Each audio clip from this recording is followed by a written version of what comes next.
विघ्न हरण मंगल करण गणनायक गणराज रिद्धि सिद्धि सहित पदार्थ जो हमारा पूर्ण कर जो काज। जैसे अभी गणेश चतुर्थी का पर्व आ चुका है और सबसे पहले सभी भक्तों को मेरी ओर से सादर प्रणाम नमस्कार और गणेश चतुर्थी की हार्दिक शुभकामनाएं।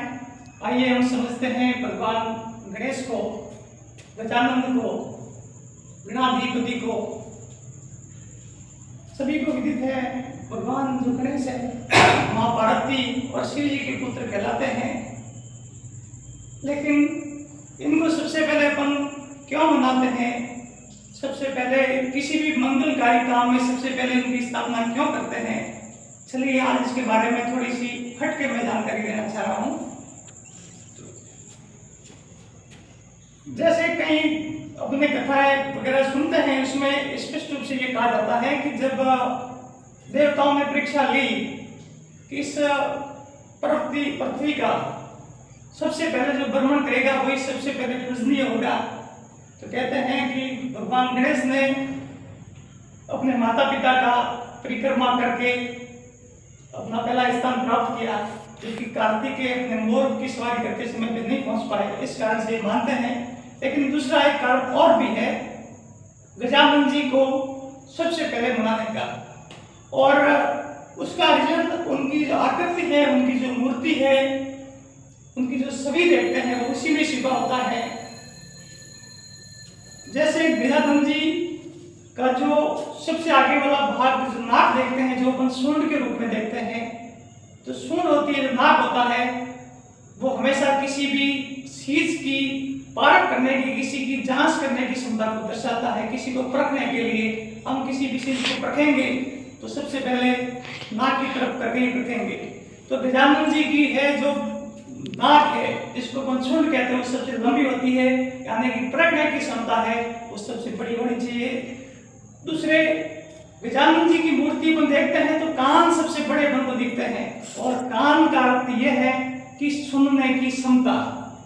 कई लोग होते हैं उनको अपन कान का कच्चा बोलते हैं, छोटे कान के बोलते हैं, जिनके अंदर सुनने की क्षमता नहीं होती है उनको अपन कान के कच्चे लोग बोलते हैं। जबकि गजानन जी के प्रतीक के रूप में जो कान जो बड़े दिए हैं, इसका अर्थ होता है कि आप बहुत कुछ सुनो, अपने अंदर सुनने की क्षमता रखो। अपन मूर्ति देखेंगे तो उनका जो उदर है, जो पेट है, वो हमको बड़ा दर्शाया गया है।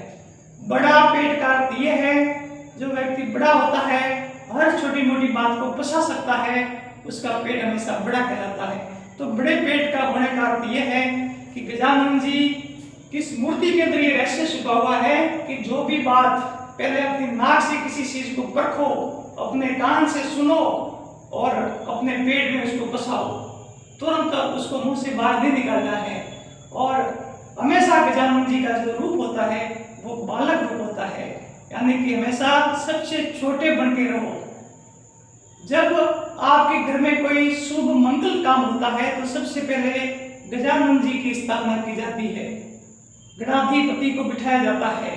वो इसलिए कि जिस घर का जो मुखिया जो मंगल काम को आयोजन कर रहा है, वो इस गजानन जी की स्थापना करके ये सीख ले कि मैं हर चीज को पकड़ने की क्षमता रखूंगा, सब मेरे कान हैं, सभी की सुनूंगा और हर बात को पसाऊंगा और हमेशा छोटा बन के रहूंगा। यदि उसका व्यवहार इस तरह से का होगा तो इसकी किसी भी मंगल काम में किसी भी तरह का विघ्न नहीं आएगा। इसलिए हम गजानन जी को उसकी मूर्ति के अंदर जो रहस्य छुपा हुआ है वो मैं मेरे YouTube चैनल के माध्यम से आप सभी को मैंने शेयर कर रहा हूँ।